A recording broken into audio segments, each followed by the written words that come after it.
Hey guys, welcome to 6 by 2 inches vlog. So today we are conducting memory lecture number 3.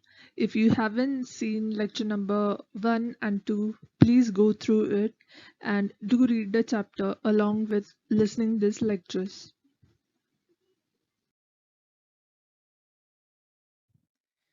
We are going to study retrieval of long-term memories. As we know that whatever we learn, it is stored in a long-term memory.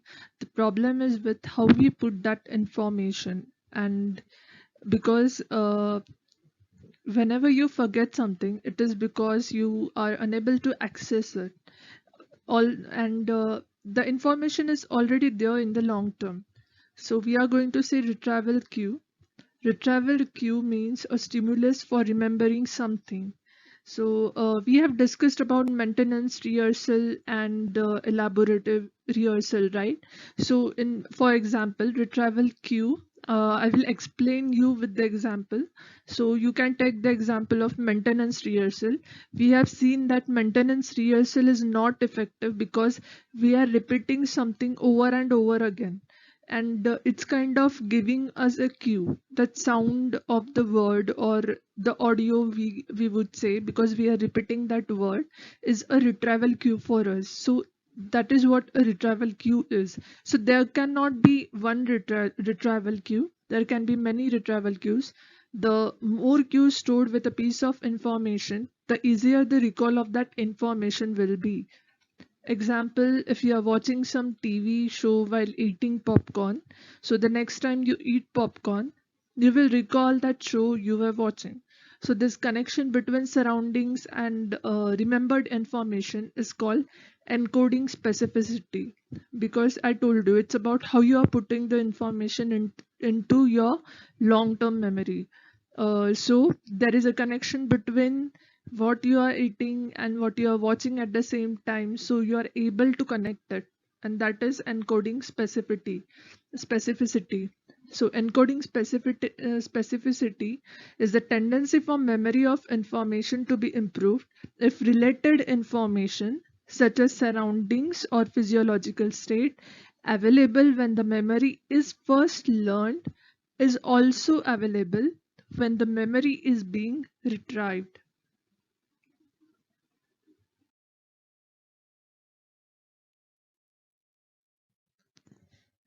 There was a research carried out on encoding specificity by Gordon and Baddeley, in which words were given to the subjects which were to be learned in the pool and out of the pool. So they found out that the conclusion was that when they were asked to recall the words, those who learned the words in the pool were better able to recall the words when they were in the pool, and those who learned the words out of the pool, so they were able to recall the words better when they were out of the pool. And just physical surroundings at the time of encoding a memory are not only the kind of cue that can help in retrieval. In state dependent learning, memories formed during a particular physiological or psychological state will be easier to recall while in similar state. So for example, if you are happy or calm during studying or revising your notes, then you will be able to recall it during examination if you are calm that time. So I guess this is one of the reason why most people go blank in examination, because when they are studying they are calm, but if you are panicking during while giving the exam, then there will be incongruency in the mood state. So it will be like you won't remember anything that time, because there is a difference between the mood during which you were revising your notes and the mood in which you are giving your exam. So that is state dependent learning.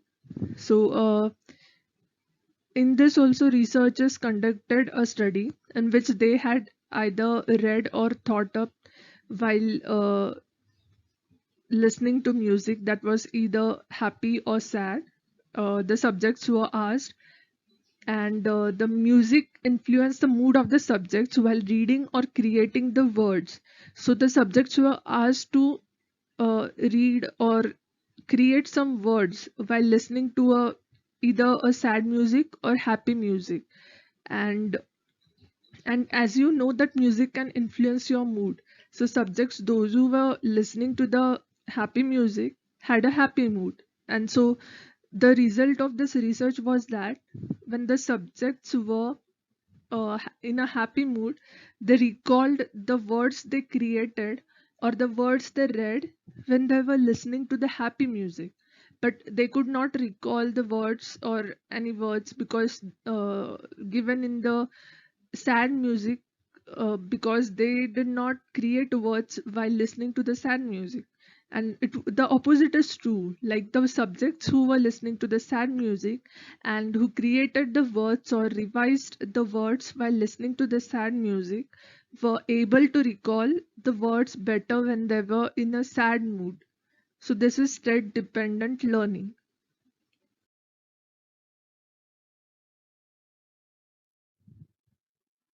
Now we are going to study the difference between recognition and recall.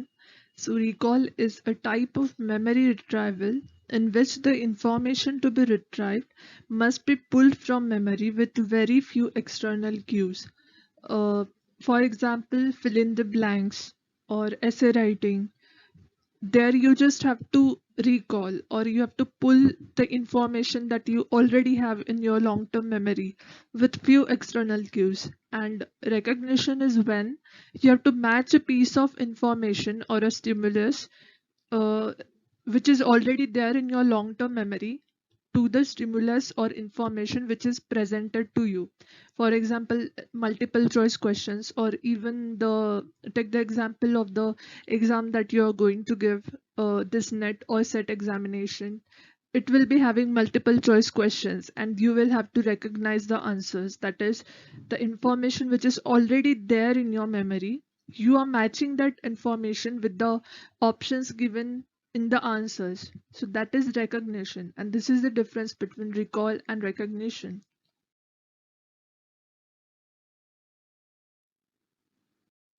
We are going to learn about tip of the tongue phenomenon and serial position effect.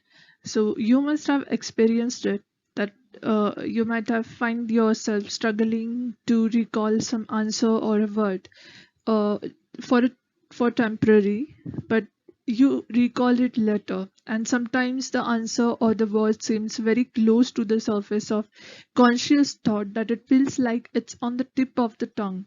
So this is sometimes called tip of the tongue phenomenon, given by Brown and McNeil.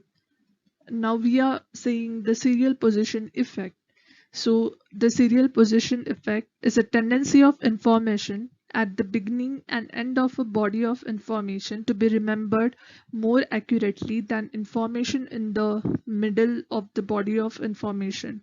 So, what it's saying is that we tend to remember information which is in the beginning and in the last, and that's the serial position effect. So, it's like when we are reading something or when we are reciting some poem or trying to memorize some words list of words, you will be better able to recall the words which are in the top of the list and in the bottom of the list. So now we will see the primacy effect.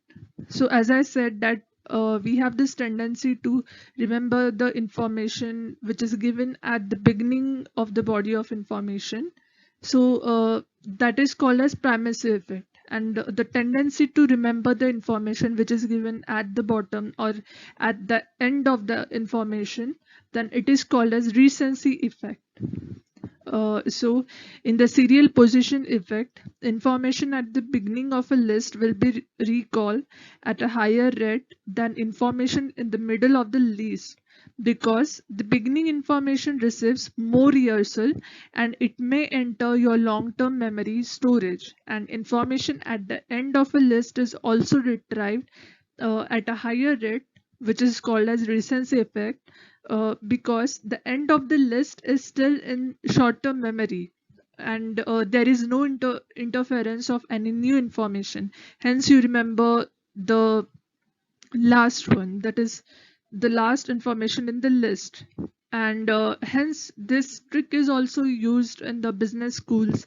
They often teach their students that they should try not to be in the middle for any kind of job interview. So going first or last in the interview process is much more likely to make a person's interview more memorable.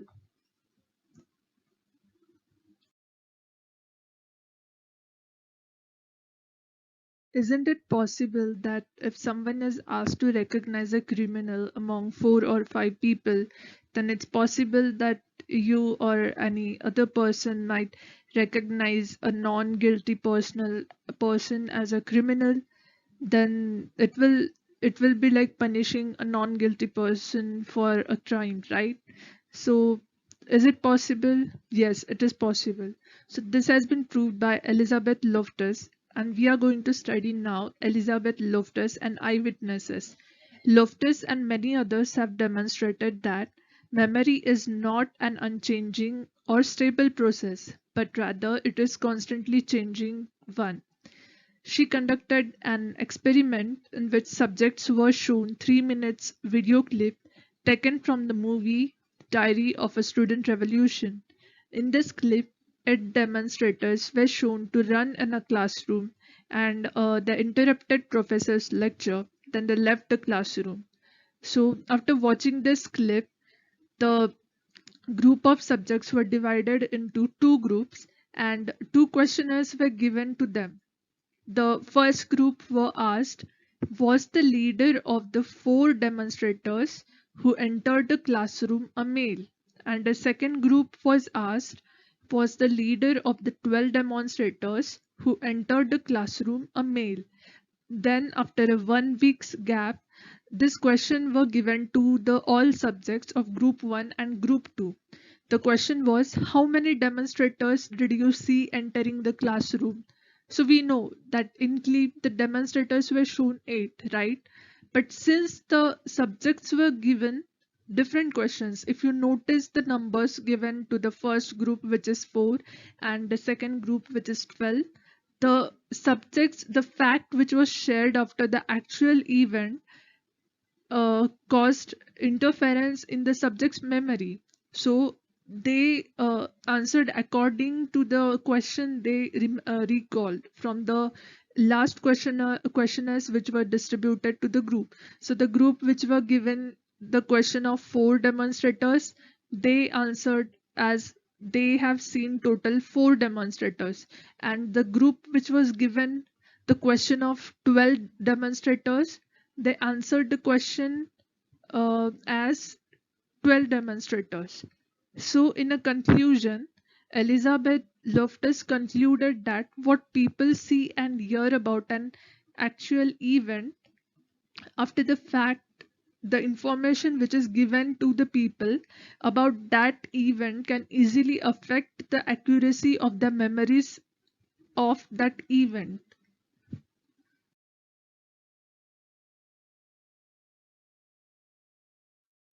Okay, we are going to study automatic encoding and flashbulb memories. So, automatic encoding is a tendency of certain kinds of information to enter long-term memory with little or no effortful encoding. In these cases, people unconsciously notice a lot of things, such as the passage of time, knowledge of physical space, and frequency of events. For example, uh, a person might make no effort to remember how many times cars have passed down the street, but if the person is asked to give an answer, then he or she might answer as often or more than usual. So, this is like the person did not take any efforts or did not count the cars, but still the person was able to encode that information in the memory. So, that's automatic encoding. And flashbulb memory is a type of automatic encoding that occurs because an unexpected event has strong emotional associations for the person remembering it. So, memories of highly emotional events can often seem very detailed or vivid, as if the person's mind is like flashing a picture of the moment of that moment or event in time. This kind of memories are called flashbulb memories. So, for example, uh, if you have witnessed any events which is highly emotional for you, then you are able to recall it better because there is emotional association to that memory. Plus you will be able to see the picture of that event as well. These memories tend to be major emotional events such as your first date or your particular birthday party. And emotional reactions stimulate the release of hormones that have been shown to enhance the formation of long term memories.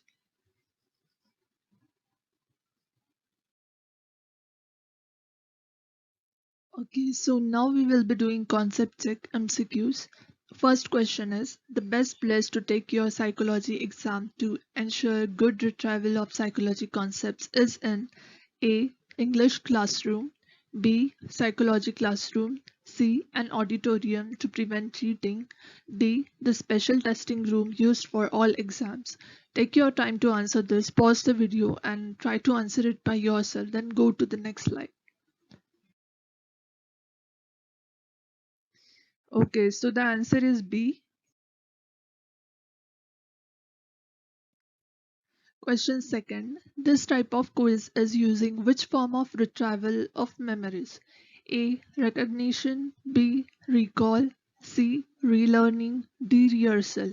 I hope you are clear with the concepts of recognition, recall, rehearsal, and relearning. So you will be able to answer this, I hope. Take your time to answer, then go to the next slide. So the correct answer is A, that is recognition, because I'm using the multiple choice questions and you just have to match it with the information which is already in your long term memory. Hope you're clear with the concepts.